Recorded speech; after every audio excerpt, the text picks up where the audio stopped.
तुम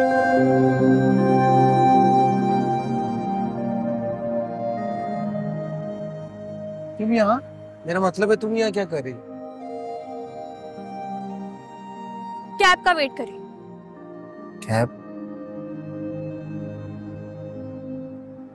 तो तुम्हारी गाड़ी कहाँ है? मिस्टर मैनेजर, मेरे पास कोई गाड़ी नहीं है। वो मैडम दिलशाद की गाड़ी थी और उन्होंने मुझे वो यूज करने से मना कर दिया, समझे? तुम मुझसे क्यों नाराज हो रही हो? क्यों ना हूं मैं नाराज? तुमने मुझे कहा था ना कि मुझे टूटे हुए रिश्तों को जोड़ने की कोशिश करनी चाहिए। ज़हीन बदल गया है वगैरह वगैरह, तुमने उसकी फेवर की थी। एंड फॉर योर इन्फॉर्मेशन, ज़हीन बदला नहीं है, बल्कि एक बार फिर से मुझे धोखा दे रहा था। लेकिन अब देखना, उससे ऐसा सबक सिखाऊंगी कि सारी जिंदगी याद रखेगा। मैं तो सिर्फ तुम्हारे उलझे हुए रिश्तों को सुलझाने की कोशिश कर रहा था। अगर मेरी वजह से तुम्हें बुरा लगा तो आई एम सॉरी। मेरा मतलब तुम्हें दुख पहुंचाना नहीं। और मैं तुम्हें ड्रॉप कर देता हूँ। मुझे तुम्हारी कोई हेल्प नहीं चाहिए। मेरी कैब आ रही है, 2 मिनट में मैं चली जाऊंगी। अच्छा ठीक है, मत जाओ मेरे साथ। बता तो दो जा कहाँ रही हो? मैडम परवाना की कॉल आई थी, उनसे मिलने के लिए जा रही हूँ। अमल जिद नहीं करते, आओ। आ गई मेरी cab. And don't you try to follow me, okay? Amal. चले।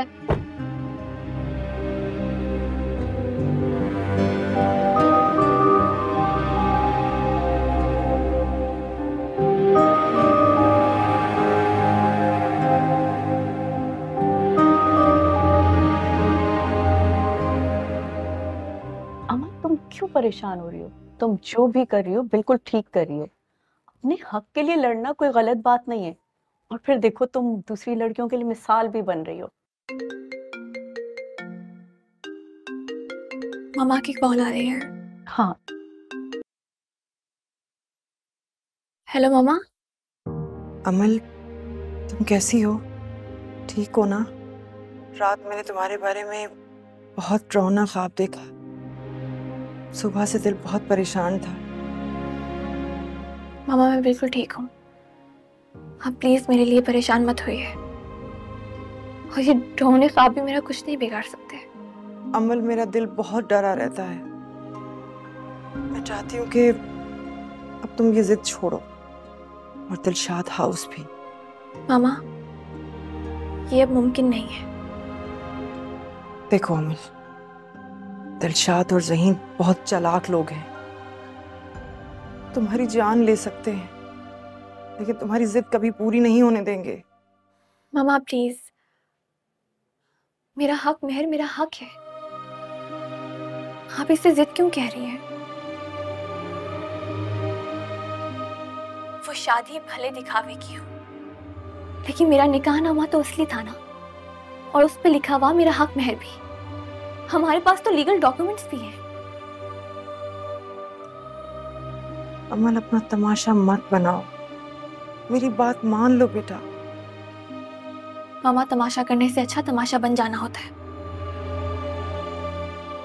इन लोगों ने मुझे कासिम अंकल से बदला लेने के लिए इस्तेमाल किया है।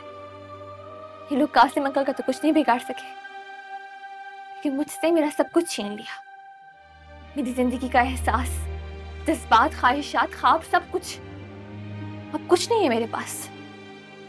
मामा आपको भी कासिम अंकल की फिक्र करने की बिल्कुल जरूरत नहीं है। मैं हूं ना, मैं सब ठीक कर दूंगी। सही मुझे तलाक दे दे, मुझे मेरा हक मेहर मिल जाए, हम कोई छोटा मोटा बिजनेस स्टार्ट कर लेंगे। मम्मा मैं राफी की लाइफ बनाना चाहती हूँ। मम्मा 60 करोड़ मेरी जिंदगी और मेरी ख्वाहिशात की कीमत है, जो मैं हर हाल में लेकर रहूंगी। अमल, खुदा के वास्ते मुझे और तकलीफ मत पहुंचाओ। छोड़ दो अपनी जिद। मैं अपनी फूल सी बच्ची को इस तरह मुश्किलों में नहीं देख सकती। तुम्हें क्या हो गया है? तुम तो पत्थर की बन गई हो। तुम कभी भी ऐसे नहीं थी। जिंदगी के तल्ख भरे इम्तिहानों से गुजरकर इंसान पत्थर का हो ही जाता है। फिर उसे कोई फर्क नहीं पड़ता कि वो इन कांटों भरे रास्ते में अकेला ही क्यों ना हो। मैं ठीक हूँ मामा, आप मेरी फिक्र मत कीजिए। मुझे तुमसे मिलना है। कहाँ हो तुम? मामा मैं मैडम परवाना के ऑफिस में हूँ, आपको लोकेशन भेजती हूँ, आप यहाँ आ जाए। ठीक है, मैं आती हूँ। ओके मामा, अल्लाह हाफिज। अल्लाह हाफिज।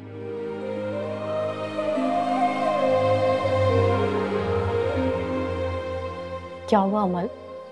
मामा यहाँ आ रही हैं। चलो ये तो बहुत अच्छा है, मैं भी उनसे मिल लूंगी। जी।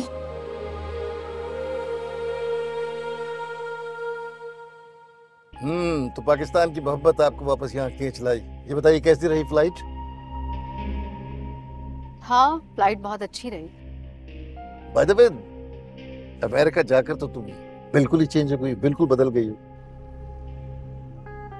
बदल तो आप भी गए। अमेरिका शिफ्ट होना पड़ा, वरना मेरे आसपास के कई सांप मुझे डस लेते। और तुम दोनों मुझे उन हालात में यहाँ छोड़कर यहाँ से चले गए। अच्छा बाय द वे, क्या प्लान था तुम्हारा? कहीं तुम लोग ये तो नहीं सोच रहे थे कि ये सारा इल्जाम मुझे अकेले पर आ जाए? हालांकि मेरा इन्वॉल्वमेंट इस सारे मामले में सिर्फ 5% था, तुम्हें पता है ना? अरे नहीं नहीं नहीं, ऐसा बिल्कुल भी नहीं। आपने गलत सोचा, हम कभी भी ऐसा नहीं कर सकते। एक्चुअली अकबर साहब अचानक से कहीं गायब हो गए, तो इसलिए मुझे मुल्क छोड़कर जाना पड़ा। वहाँ सब मालूम है मुझे, इसीलिए मुझे तुमसे नहीं अकबर से शिकायत है। बाय द वे, ये अचानक तुम पाकिस्तान क्यों आ गए? हाँ, अचानक आने का मकसद यहाँ पर मौजूद प्रॉपर्टी को बेचकर सारे मामलात को खत्म करना है। वैसे भी वो जमीन मेरे किसी काम की नहीं रही, इसलिए मैं चाहती हूँ कि उसे सेल कर दूं। ओह आई सी, डोंट वरी अबाउट दैट। यहाँ बहुत से रियल एस्टेट ब्रोकर्स मेरे जानने वाले हैं, हो जाएगा तुम्हारा काम। ठीक है। बाय द वे, आप यहीं क्यों बैठे रहे? सब कुछ लूट कर भाग क्यों नहीं गए? मुझे अपने अतराफ में रहने वाले सांपों के डसने से डर नहीं लगता मैं जवीन। और वो सांप जिसके डसने का हमें डर था, उसका सर तो हम पहले ही कुचल चुके। बेचारे अशफाक साहब तो बेमौत मारे गए। वैसे उनकी फैमिली का क्या हाल है? कहाँ है वो लोग? किधर रह रहे हैं? अशफाक साहब के मरने के बाद तो केस खत्म हो गया था। मुझे नहीं मालूम, अशफाक के मरने के बाद वो डर के मारे कहीं छुप गए, जिंदा भी हैं या मर गए। उसकी फैमिली के बारे में उसके बाद से कोई खबर आई नहीं। वैसे कंपनी वालों ने उसका घर, तमाम चीजें उनसे रिकवर कर ली। सोनिया बच्चों को लेकर कहीं छुप गई होगी। वैसे शुगर है कि इस केस से हमारी जान छूट गई। I hope.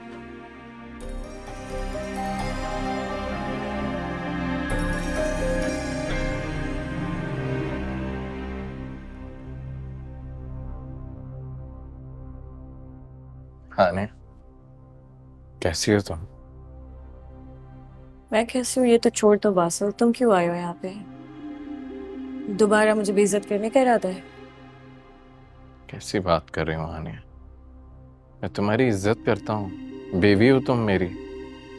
यही यही तुम्हारी चिकनी चुपड़ी बातें हैं मेरी मासूम बच्ची को अपने जाल में फंसाने के लिए। लेकिन याद रखना, आनिया कहीं नहीं जाएगी, तुम्हारे साथ कहीं नहीं जाएगी, यहीं रहेगी। आप हमारी जिंदगी का फैसला करने वाली होती कौन? मैं यहाँ हानिया को लेने आया हूँ और उससे लेके ही जाऊँ। बासिल, वो मेरी माँ है, थोड़ा तमीज से बात करें। अपने सौतेले रिश्ते भी कितने इम्पोर्टेंट है ना, कितने इम्पोर्टेंट है सारे रिश्ते। और मुझे मेरी माँ के खिलाफ कर दिया, मुझे मेरी माँ से ही दूर कर दिया। क्यों? मैंने कब तुम्हें तुम्हारी माँ के खिलाफ किया? मुझसे शादी करना और मुझे छोड़ना, ये सब तुम्हारा फैसला था। अब छोड़ो ये बचपना, चलो मेरे साथ। ऐसे नहीं जाऊंगी बासिल। जब तक सोनिया आंटी इस घर में आके मुझसे माफी नहीं मांग लेंगी, मैं नहीं जाऊंगी। अस्सलाम वालेकुम बासिल भाई। वालेकुम अस्सलाम। कैसी हो तुम? मैं ठीक हूँ। हानिया, तुम वाकई बहुत लकी हो जो तुम्हें बासिल भाई जैसा प्यार करने वाला हस्बैंड मिला है। अब छोड़ दो ये जिद, प्लीज वापस चले जाओ। ऑफ कोर्स, तुम तो चाहोगी कि मैं जल्द से जल्द इस घर से चली जाऊं, है ना? ताकि तुम्हारा रास्ता क्लियर हो जाए, तुम अपने ये सारे घटिया खेल आराम से खेल सको, राइट? खेल खेलना तो तुम दोनों बहन भाई की आदत है, कभी यहाँ तो कभी वहां। अमर प्लीज, मुझे हानिया से बात करने दो। हानिया, मैं तुम्हें लेने आया, प्लीज मेरे साथ चलो। ऐसे नहीं जाऊंगी बासल में, कभी भी नहीं जाऊंगी। सोनिया आंटी जब तक इस घर में आके मुझसे माफी मांग नहीं लेंगी, मैं नहीं जाऊंगी। उन्हीं की वजह से घर छोड़ के आई हूं ना मैं। हाँ, उन्हीं के उकसाने पे तुम मुझे इंसल्ट करते हो ना। क्या हो गया हानिया तुम्हें? सोनिया आंटी ने ऐसा क्या कर दिया? वो क्यों माफी मांगेंगी तुमसे? नहीं, उसी सोनिया की वजह से मेरी बच्ची इस हालत में धक्के खाती फिर रही थी। जब तक वो यहां आकर माफी नहीं मांगेगी, हानिया यहां से नहीं जाएगी। आंटी, मामा ने हानिया को हमेशा अपनी बेटी समझा है। वो इसके साथ कुछ भी गलत करने का सोच भी नहीं सकती। अमर तुम चुप रहो, मैं बात कर रहा हूं ना। हानिया, यहाँ जो कुछ हो रहा है सिर्फ तुम्हारी वजह से हो। किसी को इल्जाम मत दो। मैं सोनिया आंटी के कहने पे ही तुम्हें यहाँ लेने आया। तुम चलो साथ मेरे। सोनिया आंटी नहीं कहा है, सोनिया आंटी कहती हैं कि हर रिश्ता कमज़ोर हो जाता है अगर उसके बीच में फासले बढ़ जाएं। कमज़ोर हो जाता है, दम तोड़ देता है।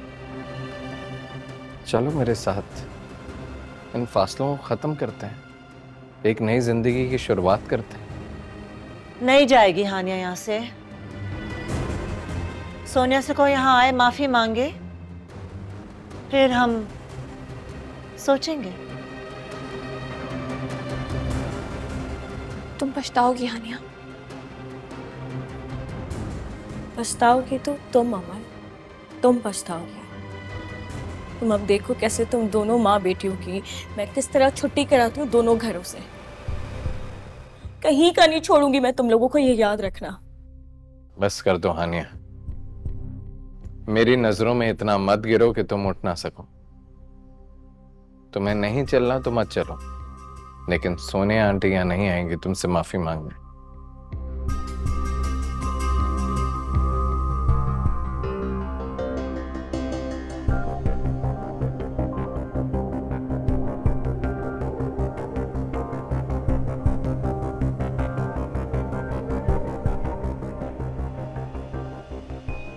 डोंट वरी हानिया, ये सोनिया को यहाँ लेकर आएगा। इस वक्त तुम्हारा पलड़ा भारी है। उसके बच्चे की माँ बनने वाली हो।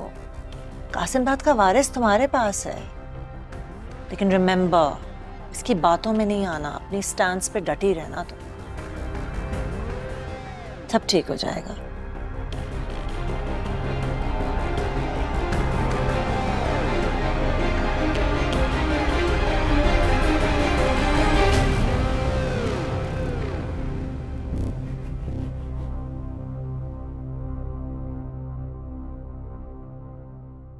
जी साहब।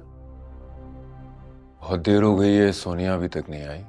कुछ बता के गई थी? सर, मैडम और राफे बाबा जिया बीबी के घर गए। जाने से पहले आपके लिए खाना बना दिया था और मुझसे कहा था सर्व कर दीजिएगा। सर, उन्हें आने में थोड़ी देर हो जाएगी। अच्छा ठीक है, आप जाएं। सर, और किसी चीज की जरूरत हो तो मुझे बता दीजिए। हाँ, मैं बता दूंगा। ठीक है।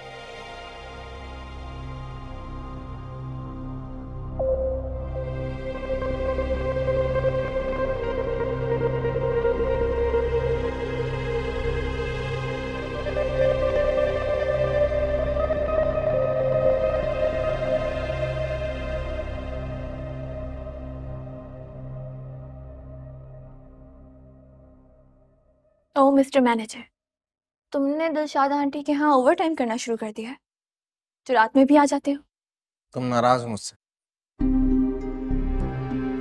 नहीं, मैं नहीं नाराज। अमन, मुझे तुमसे बात करनी है। कहो, क्या बात है? मैंने राशिद को खादिम हुसैन के साथ देखा है। हाँ, तो राशिद तो शाजिया के साथ भी नजर आता है। ये कोई बड़ी बात नहीं है। मैंने राशिद को खादिम हुसैन से बात करते हुए सुना है। जब जब राशिद ने तुम पर हमला किया है, उसके पसे पर्दा खादिम हुसैन ने भी उसका साथ दिया है। मुझे तो ये समझ नहीं आ रहा कि पैसे की खातिर को इतना क्यों गिर सकता। राशिद ने पैसे देकर उनकी जरूरतों को खरीद लिया होगा। फिर भी अमल, तुम्हें हैरत नहीं हुई? मेरी जिंदगी में लगे हुए ग्रहण का अंधेरा इतना गहरा हो चुका है कि अब उस अंधेरे में मुझे कोई चेहरा नजर ही नहीं आता। इन बातों से कोई फर्क नहीं पड़ता मुझे।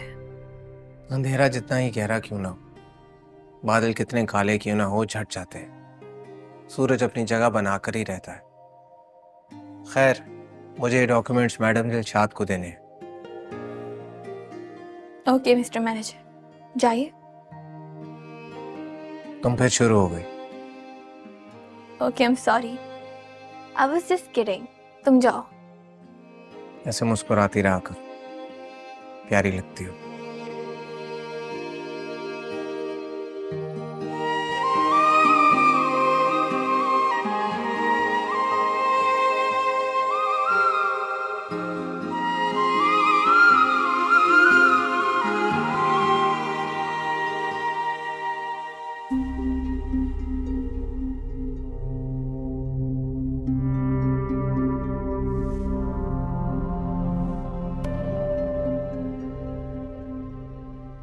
कहाँ गई थी तुम?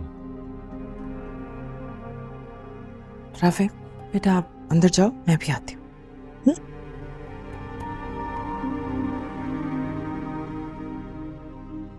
आप अभी तक सोए नहीं? रात काफी हो गई है। अच्छा, तुम्हें एहसास है कि रात काफी हो चुकी है। बात को घुमाओ नहीं, मुझे बताओ कहाँ गई थी? आपका यूं मेरे लिए फिक्रमंद होना मुझे अच्छा लगा। आपको मेरी फिक्र करने की कोई जरूरत नहीं है। आपकी तसल्ली के लिए आपको बता देती हूं, मैं अमल से मिलने दिलशाद हाउस नहीं गई थी। मैं वाकई हार चुकी हूं, आपको समझते समझते और इस बेजान रिश्ते को निभाते निभाते। मैं राफे के कमरे में जा रही हूं, आप ही सो जाइए, रात बहुत हो चुकी है।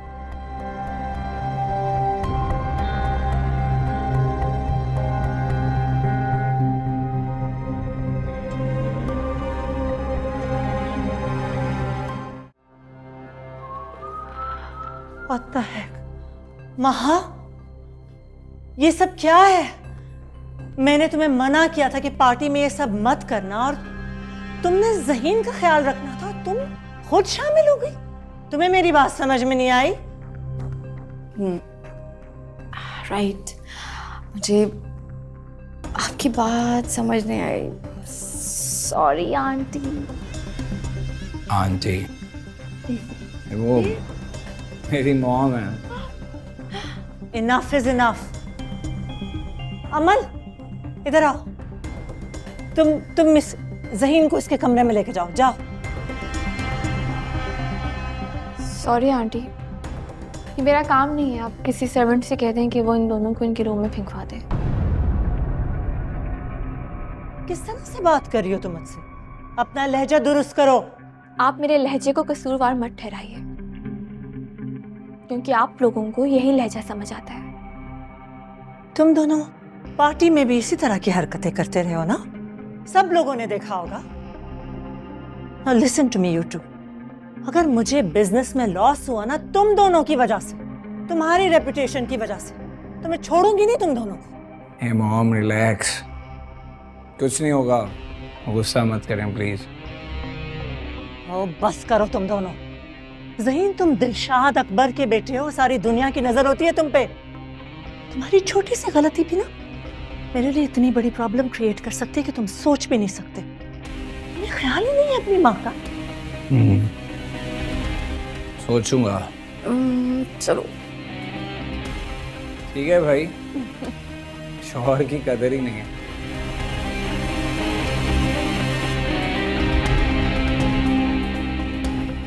ओह गॉड। मैडम, मेरी बेटी की हालत बहुत खराब है। तुम्हारी बेटी की तबीयत बिगड़ गई है तो यहाँ क्यों चले आए हो? मैं डॉक्टर नजर आ रही हूँ तुम्हें, उसको अस्पताल लेके जाओ। मेरा मुंह क्या देख रहे हो? हॉस्पिटल लेकर गया था, डॉक्टर ने कहा कि अगले 12 घंटों में अगर उसको ऑपरेशन ना किया तो।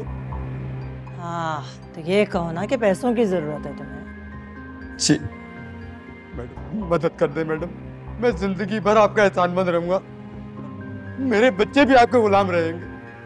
अच्छा, जाओ रेहान से जाके 25,000 ले लो, जाओ। 25,000 मैडम? क्यों, अब क्या मुसीबत है? मैडम डॉक्टरों ने 8 लाख रुपए मांगे और ये कहा है कि 4 लाख रुपए ऑपरेशन से पहले जमा कराने होंगे, वरना ऑपरेशन नहीं होगा। Are you kidding me?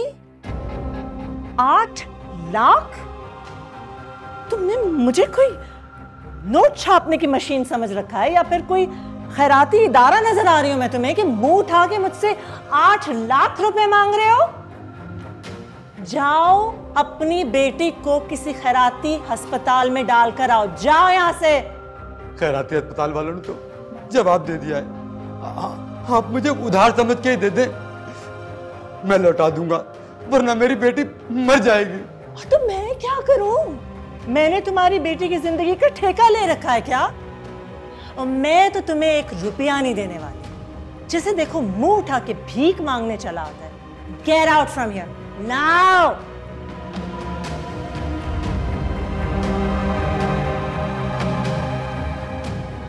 आप परेशान ना हो, अल्लाह ने चाहा तो आपकी बेटी को कुछ नहीं होगा। मेरी बेटी मर जाएगी। आप परेशान मत हो, अल्लाह पर भरोसा रखें। आप एक काम करें कि बाहर लॉन में मेरा वेट करें, मैं इंतजार करें, मैं आती हूँ। ठीक है मैम।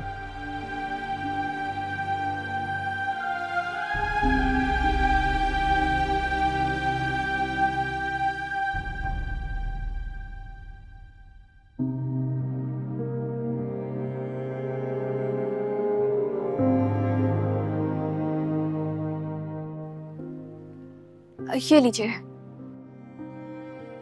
मैम ये? हाँ, ये मेरी कुछ ज्वेलरी है, लगभग 7-8 लाख की होगी।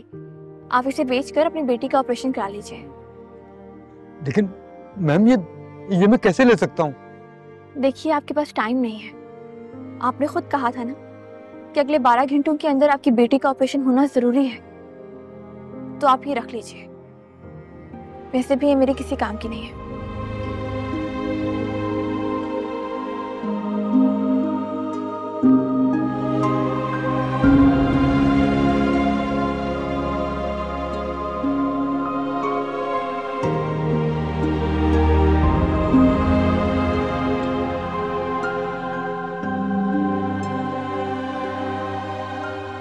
क्या बात है बेंजामिन, मैं देख रहा हूँ कि तुम थोड़ी सी परेशान, थोड़ी सी कंफ्यूज्ड हो। खैर तो है? हाँ, मैंने अपनी प्रॉपर्टी सेल करने के लिए आपको अच्छे ब्रोकर्स लाने को कहा था। आप ये परचून की दुकान से लोग उठा उठा के ला रहे हैं मेरे लिए। बेंजामिन बेगम, आसमान से जमीन पर आकर सोचिए सिचुएशन को। ये जो 2 नंबर तरीकों से कमाया हुआ माल होता है ना, उसके लिए इतनी लालच अच्छी नहीं होती, समझिए आप। तो इसका मतलब ये तो नहीं है ना कि मैं अपनी करोड़ों की जमीनें कौड़ियों के दाम बेच दूं। अच्छा खैर, ये बताएं शेख साहब कि अकबर साहब का कुछ पता चला? कहाँ है वो? मुझे तो कुछ मालूम ही नहीं उनके बारे में। एक बात बताओ बेंजामिन, क्या वाकई तुम्हें अकबर के बारे में कुछ मालूम नहीं है? नहीं, मैं वाकई में नहीं जानती कि अकबर साहब कहाँ हैं। तो तुम्हारे लिए ब्रेकिंग न्यूज ये है बेंजामिन कि अकबर इज डेड। अकबर मर चुका है। क्या क्या कह रहे हैं आप? अकबर साहब मर चुके हैं? ओह गॉड, कब हुआ, कैसे हुआ ये? मुझे तो पता ही नहीं। मेजर पैरालाइज या फालिज का अटैक हुआ था। ये अशफाक साहब को फंसाना तो बहुत महंगा पड़ गया। मुझे मुल्क छोड़ना पड़ा और अकबर साहब तो दुनिया ही छोड़ के चले गए, और मुझे किसी ने कुछ बताया भी नहीं। अकबर साहब की फैमिली से भी मेरी मुलाकात हुई, उनके मिसेस से भी 1-2 बार बात हुई, लेकिन मुझे कुछ भी नहीं पता चला। मुझे तो अकबर साहब की फैमिली भी बहुत बेईमान सी लगती है। वो तो पहले अकबर की डेथ को लोगों को बताना ही नहीं चाहते थे, पर उनकी फैमिली के करीबी लोगों से बात पता चली कि उनका इंतकाल हो गया यूरोप में। पता नहीं ये लोग क्या चक्कर चला रहे थे, मैं तो भी समझ नहीं पाया हूँ। हाँ, जानती हूँ मैं अच्छी तरह से। मैं जाऊंगी अकबर सर की फैमिली से मिलने के लिए। जरूर जाना। मुझसे तो वो लोग बिल्कुल खफा हैं कि मुझसे मिलना ही नहीं चाहते। मैंने एक मरतबा भाभी साहब से ये कहा था कि अशफाक को फंसाने में अकबर का हाथ है।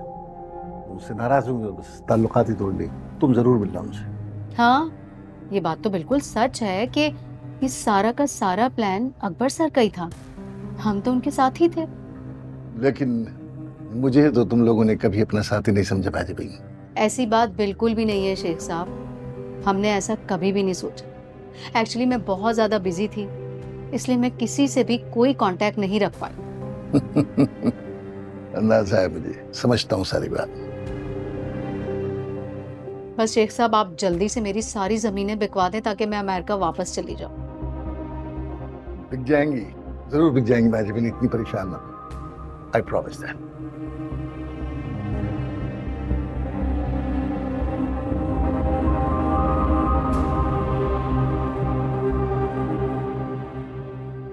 रेहान, क्या बात है? तुमने मुझे इस तरह अचानक फोन करके क्यों बुलाया? Happy birthday. तुम्हें मेरा बर्थडे याद था? तुम्हें लगता है मैं तुम्हारा बर्थडे भूल सकता हूँ? मुझे याद। Thank you so much. एक और सरप्राइज है तुम्हारी।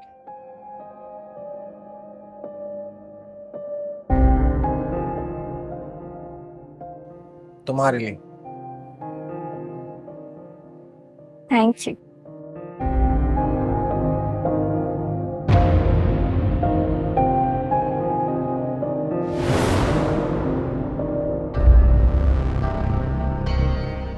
वाह यार, मानना पड़ेगा,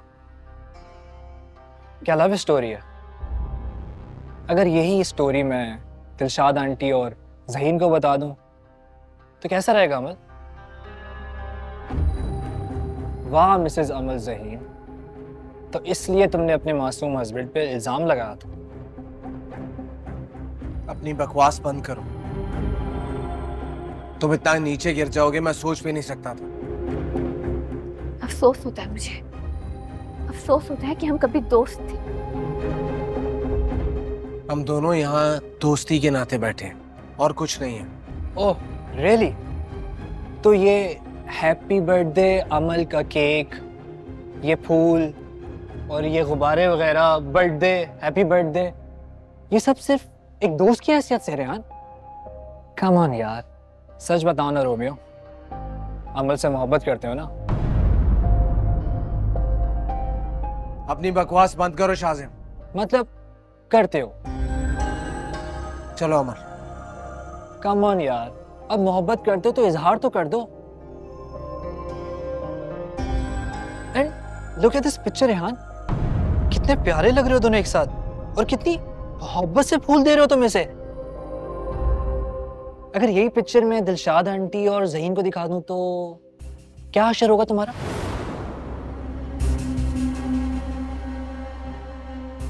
तो मैं बचा लूंगा दिलशाद आंटी से, लेकिन तुम जानते हो कि तुम्हारा क्या असर होगा। कैसे इंसान हो तुम, जिसे आज तक दोस्ती की लाज रखना तक नहीं आई। पहले भी तुमने एक चीप हरकत करने की कोशिश की थी और आज ये। माय डियर, हम अच्छे दोस्त तो कभी भी नहीं थे। मैं तो तुम्हारा क्रश था ना, क्रश। मगर अफसोस कि तुम मेरे कभी हाथ नहीं आ सकी। गुड लक है तुम्हारी। अपनी जबान को लगाम दो शाजिम, वरना वरना क्या कर लोगे तुम? रेहान, कुछ नहीं कर सकते तुम मेरा। अगर मैं आसमान हूं ना तो तुम जमीन हो, और अगर तुम आसमान हो ना तो मैं अभी तुम्हें आसमान से नीचे फेंकता हूँ। रेहान, चलो यहाँ से चलते हैं, बहुत लोग हैं, तमाशा होगा। छोड़ो इसे। अमल, तुम अपने आप को अनलकी कहती हो ना? मत कहा करो। देखो ना, तुम्हें चाहने वाला आज भी यहाँ तुम्हारे साथ खड़ा है, लेकिन तुम ये नहीं जानती कि ये दिलशाद आंटी का गद्दार है, और ये बात तो मैं उनको बता के रहूँ। तुम ऐसा कुछ नहीं करोगे। अगर तुमने ऐसी कोई भी हरकत करने की कोशिश भी की ना, तो मैं तुम्हें छोड़ूंगी नहीं। यही तो मैं चाहता हूँ बेबी, कि तुम मुझे ना छोड़ो। बता दो इसे कि आज भी तुम मुझसे बहुत मोहब्बत करती हो, पहले की तरह प्यार करती हो। मेरा तुमसे आज तक कोई ताल्लुक नहीं था, कोई रिश्ता नहीं था हमारा। लेकिन तुम दोनों जो ये लव बर्ड्स बने घूम फिर रहे हो ना, कि दिलशाद आंटी को मैं बता के रहूंगा। Just wait and watch. Shazim, शाज़िम,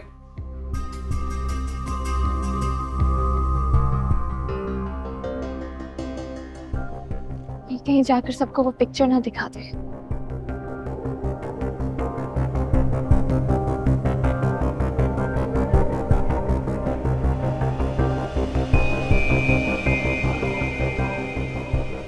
hello बेला।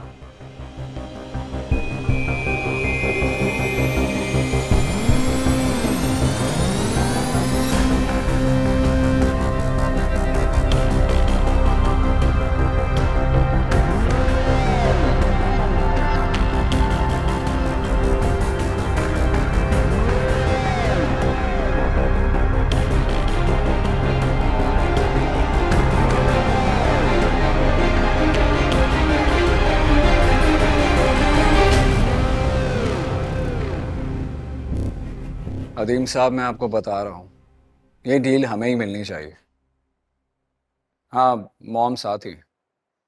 अब बिल्कुल बिल्कुल उनकी अप्रूवल के साथ ही मैं बता रहा हूँ। ठीक है, मैं अपडेट कर देता हूँ आपको। खुदा हाफिज। Hello aunty. हेलो बेटे। तुम यहाँ क्या कर रहे हो? पार्टी पे नहीं चलना क्या? जाना है ना, तो वो, लेकिन मैं एक बहुत ज़रूरी बात आप लोग को बताना है, और इसका जानना आप लोगों के लिए बहुत इम्पोर्टेंट है। ऑलराइट, बताओ क्या बात है? आंटी, मुझे आपको कुछ मैडम, बताना है। तनवीर साहब की कॉल आई थी, अर्जेंट है, आपसे बात करना चाहते हैं। What is the urgency? Ma'am, उनकी कोई शिपमेंट फंस गई एयरपोर्ट पर।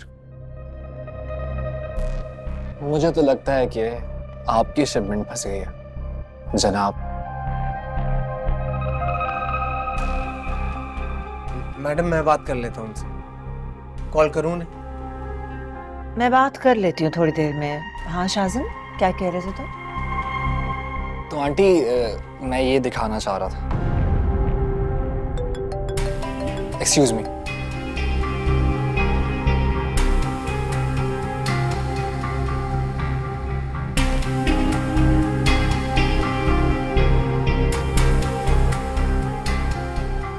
हेलो। हेलो शाज़िम, मैं बेला बात कर रही हूँ। बेला? मैंने कहा भी था ना कि हमारे बीच कुछ नहीं रहा, मुझे फोन मत करना, तो फिर दोबारा क्यों कॉल किया? हमारे बीच हमारी बेटी है शाज़िम। क्या? हाँ, हमारी बेटी, जिसे तुम देखे बिना छोड़कर यहाँ चले आए। तुम झूठ बोल रही हो ना? मैं तुम्हें झूठ क्यों बोलूँगी? और अगर तुम्हें यकीन नहीं आ रहा तो तुम आ जाओ, मैं तुम्हारे घर पर हूँ। और हाँ, मुझे रेहान ने बता दिया है कि तुम वहाँ क्या करने गए हो। लेकिन प्लीज़ ऐसी कोई हरकत नहीं करना जिससे अमल को नुकसान हो। तुम्हें तुम्हारी बेटी की कसम। देखो शाज़िम, तुम आ जाओ हमारी बेटी के लिए, हम दोबारा से ज़िंदगी शुरू करेंगे।